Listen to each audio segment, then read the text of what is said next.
Good morning students, मैं मन Verma Maharshi Dayanand computer साक्षरता मिशन की तरफ से लेक्चर लेके आया हूँ एचएससी हिस्ट्री का लेक्चर नंबर 17। इससे पहले 16 लेक्चर हम देख चुके हैं। लास्ट लेक्चर के अंदर हमने देखा था सैयद वंश। आज स्टार्ट कर रहे हैं लोधी वंश। लोधी वंश 1451 से स्टार्ट होकर 1526 तक चलेगा और उसके बाद आ जाएंगे मुगल। पांचवा वंश है। इससे पहले अगर बात करें तो 4 वंश मैं कंप्लीट करा चुका हूं। जो फर्स्ट सेकंड थर्ड 3 वंश के थे वो टोटल 3 तुर्की वंश थे। जो चौथा सैयद वंश किया था वो शिया मुस्लिम थे।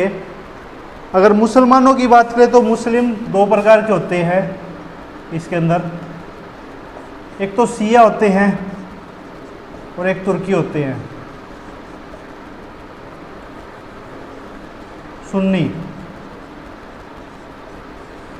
सुन्नी जो होते हैं वो कट्टर होते हैं। इसके अंदर आ जाते हैं जैसे तुर्की आ जाते हैं, अरबी आ जाते हैं, अफगानी आ जाते हैं और मुगल आ जाते हैं। तो ये सारे जितने भी हैं वो सुन्नी मुस्लिम थे। सिर्फ एक वंश सैयद वंश जो आया था वो हमारा शिया थे। तो लोधी वंश को स्टार्ट करते हैं। लोधी वंश के अंदर टोटल ही 3 शासक रहते हैं। जैसे सैयद वंश के अंदर ज़्यादा कुछ काम नहीं होता, उसी तरह इनके अंदर भी कोई ज़्यादा इतना इम्पोर्टेंट वर्क नहीं रहता, नॉर्मली आराम से चलता रहता है। सबसे पहले जो राजा आते हैं वो आते हैं बहलोल लोधी, जो कि 1451 से 1488 तक राजा रहेंगे। तो सबसे पहले है बहलोल लोधी।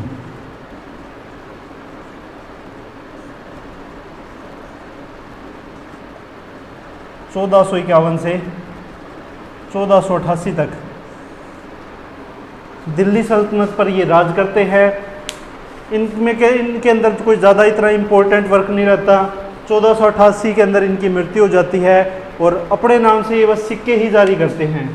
ये जो है सिक्के जारी करते हैं अपने नाम से, और कोई इम्पोर्टेंट इनके टाइम का इतना कोई कुछ है नहीं। उसके बाद बात करें तो सिकंदर लोधी आ जाता है। इनके बाद जो राजा बनते हैं वो सिकंदर लोधी बनते हैं। सिकंदर लोधी जो है वो 1488 से लेके 1517 तक राज करते हैं। 1488 से 1517 तक राज करेंगे। अगर इनके टाइम की बात करें तो ये गज जो है वो जो ज़मीन नापने का होता है, गज स्टार्ट करते हैं। ये ज़मीन नापने के लिए गज शुरू करते हैं और इसको नाम दिया इन्होंने गज ए सिकंदरी या सिकंदरी ए गज, कुछ भी कह सकते हैं। इसके अलावा इनको कविताएं लिखने का शौक था। कविताएं लिखने का शौक था और उनके पास एक कलम थी, उसका नाम था गुलरुकी। गुलरुकी कलम थे, इसी कलम से ये कविताएं लिखते थे। इसके अलावा इन्होंने आगरा को बसाया था।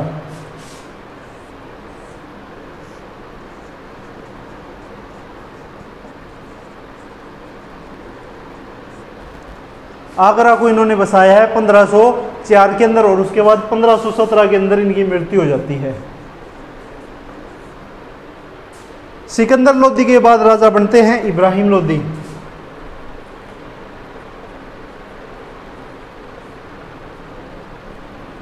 इब्राहिम लोधी के समय में वैसे काफ़ी कुछ होता है, कुछ ना कुछ घटनाएं होती है। तो उनके बारे में अगर बात करें तो सबसे पहले तो ये आखिरी वंश था लोधी का। इनके अंदर सबसे मेन जो थी 1 लाख सैनिक थे इनके पास 1 लाख सैनिक थे। इसके अलावा बात करें इनके समय में इनके समकक्ष जो और राजा थे वो थे राणा सांगा।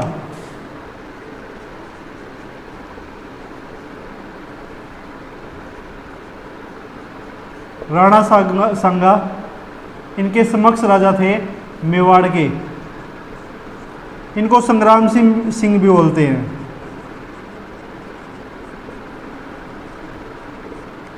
संग्राम सिंह। अगर इनकी बात करूं तो काफ़ी सारे युद्ध लड़े हैं और इनके शरीर के ऊपर लगभग 80 घाव थे युद्धों के समय में। इसके अलावा इनके एक पैर नहीं था, एक हाथ नहीं था और एक आंख भी नहीं थी। तो इब्राहिम लोदी जो है वो सेना भेजता है मेवाड़ के अंदर।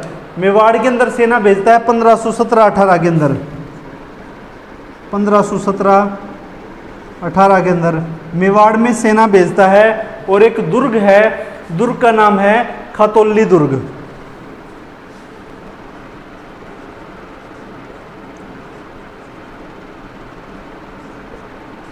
खातौली दुर्ग के अंदर सेना भेजता है और खातौली दुर्ग के ऊपर कब्जा कर लेता है कौन? इब्राहिम लोदी।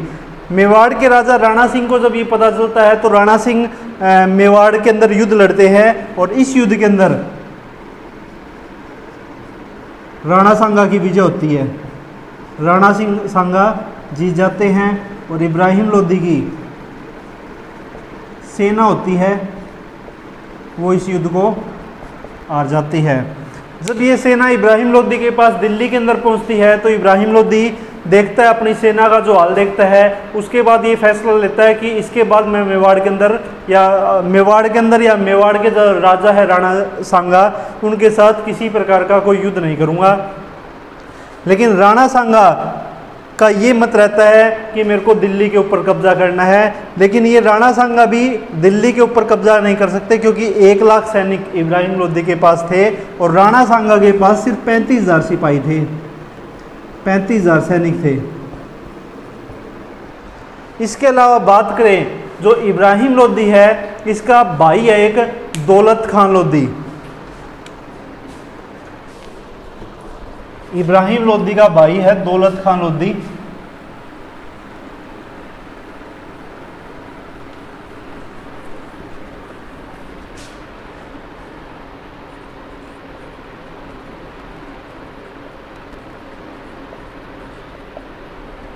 ये लाहौर का गवर्नर था।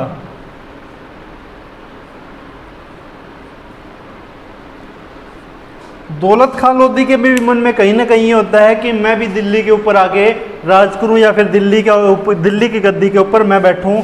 तो इसका इब्राहिम लोदी का चचेरा भाई था ये दौलत खान लोदी। ये भी काफ़ी शक्तिशाली था और इसके मन में भी कहीं ना कहीं दिल्ली को पाने की इच्छा थी। इधर से राणा सांगा जो था उसकी भी इच्छा थी कि दिल्ली के ऊपर मेरा कब्जा हो। तो ये दोनों ही चाहते हैं कि दिल्ली के ऊपर हमारा कब्जा हो, लेकिन दिल्ली के ऊपर कब्जा नहीं कर सकते क्योंकि राणा सांगा के पास लगभग 35,000 सिपाही है और दौलत खां के पास भी इतनी ज़्यादा सेना या सिपाही नहीं होते जो दिल्ली के ऊपर कब्जा कर सके, 1 लाख सैनिकों को हराने की हिम्मत रखे। तो ये डिसीजन लेते हैं, ये बुलाते हैं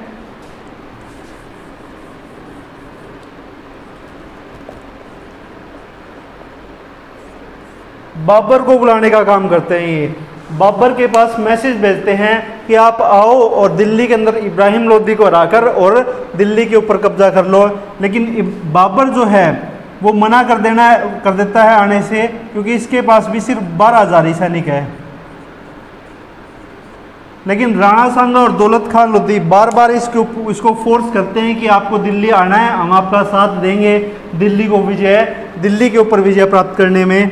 ये सोच के बाबर जो है वो भारत में आ जाता है। बाबर वैसे इससे पहले 4 बार भारत में आया है क्योंकि इनकी सोच भी ये होती है, राणा सांगा और दौलत खान लोदी ये सोचते हैं कि जो बाबर है अगर ये भारत में आएगा तो ये सिर्फ दिल्ली पे आएगा, इब्राहिम लोदी को या तो हरा देगा या खुद हार जाएगा, लेकिन कहीं ना कहीं इसकी शक्ति के ऊपर भी इफेक्ट आएगा। और अगर इब्राहिम लोदी को हरा देता है, बाबर अगर हरा देता है तो इससे क्या है, राणा सांगा का रास्ता और दौलत खान लोदी का रास्ता साफ हो जाएगा। बाद में ये सोचते हैं कि बाबर को हम दोनों मिलके हरा देंगे। और वैसे भी बाबर के बारे में ये मत था इनका कि ये सिर्फ लूट के लिए आएगा, दिल्ली के अंदर आएगा, इब्राहिम लोदी को हराएगा और दिल्ली को लूट के और वापस चला जाएगा, ये विचार होता है। लेकिन बाबर का जो आता है वैसे तो आने से मना कर देता है, लेकिन जब आता है तो इसका ये विचार रहता है, जब इब्राहिम लोदी के साथ युद्ध होता है तो ये दिल्ली के ऊपर राज करने का विचार कर लेता है। अगर बाबर की बात करूं तो ये आ तो जाता है, दिल्ली की तरफ कूच कर लेता है, इब्राहिम लोदी को मैसेज भेजता है कि मैं तेरे से युद्ध करने के लिए आया हूं, और कोई ना कोई मैदान चुनने के लिए बोलता है कि एक बातचीत होती है दोनों पक्षों में कि युद्ध होगा कहाँ। तो जो फर्स्ट पानीपत का युद्ध होता है, पानीपत का जो मैदान है उसको दोनों चूज करते हैं और इधर बाबर और इब्राहिम लोदी दोनों आ जाते हैं पानीपत के मैदान में। इब्राहिम लोदी के पास लगभग 1 लाख सेना है, काफ़ी बड़ी सेना है। ये अपने सैनिकों को लगभग खड़ा कर देता है और खुद इब्राहिम लोदी खड़ा हो जाता है। अगर युद्ध के मैदान की बात करें तो कुछ इस प्रकार होता है। बाबर की बात करें तो इसके पास 12,000 सैनिक है। राणा सांगा आने से मना कर देता है, दौलत खां भी मना कर देता है कि हम तेरी कोई हेल्प नहीं करेंगे। हालांकि जब इन्होंने बुलाया तो इन्होंने ये कहा था कि हम पूरी तरह से आपको हेल्प करेंगे। राणा सांगा कहता है कि मैं आगरा की तरफ से इब्राहिम लोदी के ऊपर हमला करूंगा। इसी तरह जो दौलत खां लोदी है वो भी हेल्प करने के लिए बोलता है, लेकिन लास्ट टाइम में मना कर देते हैं। अब जब बाबर भारत में आ गया है तो ये पीछे हट नहीं सकता, तो ये अपने सैनिकों को कुछ इस ढंग से खड़ा कर देता है। जो इसके 6,000 सैनिक है, ये खुद यहाँ होता है 6,000 सैनिक, ये एक लाइन के अंदर यहाँ खड़ा कर देता है। 3,000 सैनिक इसके यहाँ छुप जाते हैं और 3,000 सैनिकों को ये यहाँ छुपा देता है।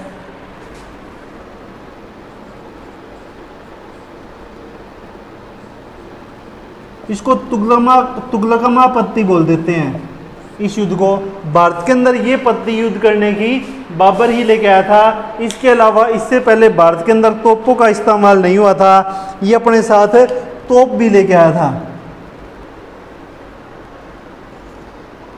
तोप ये लगा देता है और खुद भी यहाँ सेना के पीछे खड़ा हो जाता है।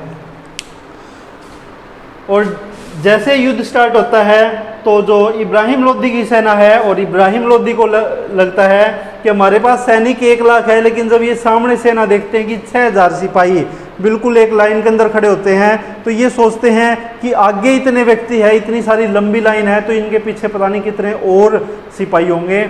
और ये घेरने का काम करते हैं। शुरुआत के अंदर ये 6,000 सिपाही आक्रमण करेंगे, साथ में ये तोपें भी काम करेगी। और जैसे ही ये सैनिक आगे बढ़ने का काम करते हैं इब्राहिम लोदी के, तो 3,000 सैनिक इधर से भी आ जाते हैं और इधर से भी 3,000 सैनिक आ जाते हैं। तो तीनों तरफ से, तीनों दिशाओं से घेर लेते हैं सैनिकों को। इब्राहिम लोदी के जो सैनिक है वो विचलित हो जाते हैं। इस तरह की पत्ती उन्होंने देखी नहीं होती। वो सोचते हैं कि हमें तीनों तरफ से घेर लिया है। इसके अलावा तोपों का इस्तेमाल जो किया वो भारत में पहली बार हुआ था, तो काफ़ी नुकसान होता है इनका। जैसे हाथी है और जितने भी हथियार है वो तोपों से इनके तोड़ दिए जाते हैं। और 2.5 से 3 घंटे के अंदर ये युद्ध बाबर जीत जाता है। बाबर जीत जाता है, इब्राहिम लोदी आ जाता है, इब्राहिम लोदी की मृत्यु हो जाती है। अगर मैं बात करूं युद्ध के अंदर मरने वाला जो राजा है, ये पहला राजा है इब्राहिम लोदी। इससे पहले जितने भी 4 वंश देखे हैं और 5वां हमने लोदी वंश देखा है, किसी भी राजा की युद्ध के अंदर मृत्यु नहीं होती। इब्राहिम लोदी एकमात्र राजा है जिसकी युद्ध के अंदर मृत्यु होती है। तो ये सारा रहेगा। लोदी वंश हमारा ख़त्म हो चुका है। एक बार फिर से थोड़ा सा रिपीट करा देता हूँ। इब्राहिम लोदी की बात करें तो 1 लाख सैनिक थे। राणा सांगा मेवाड़ का उसके समकक्ष उस टाइम राजा था, काफ़ी शक्तिशाली राजा था, काफ़ी सारे युद्ध लड़े थे। इसके शरीर पे 80 घाव थे, एक पैर नहीं था, एक हाथ नहीं था, एक आंख भी नहीं थी, लेकिन फिर भी काफ़ी बलशाली राजा था। 1517-18 के अंदर राणा सांगा और इब्राहिम लोदी का दोनों का युद्ध होता है। मेवाड़ का राजा था तो मेवाड़ के अंदर खातौली दुर्ग जो है उसके ऊपर कब्जा कर लेते हैं इब्राहिम लोदी के सैनिक। राणा सांगा इब्राहिम लोदी की सेना को इस ढंग से पीटता है, इनकी बुरी हालत कर देता है। इब्राहिम लोदी के पास जब ये सेना जाती है तो ये देख के ये कहता है भविष्य में कभी भी मैं मेवाड़ के ऊपर हमला नहीं करूँगा। राणा सांगा और दौलत खां लोदी जो इसका भाई है, लाहौर का गवर्नर है, इनकी इच्छा होती है कि दिल्ली के ऊपर कब्जा हमारा हो, दिल्ली के ऊपर हम राज करें।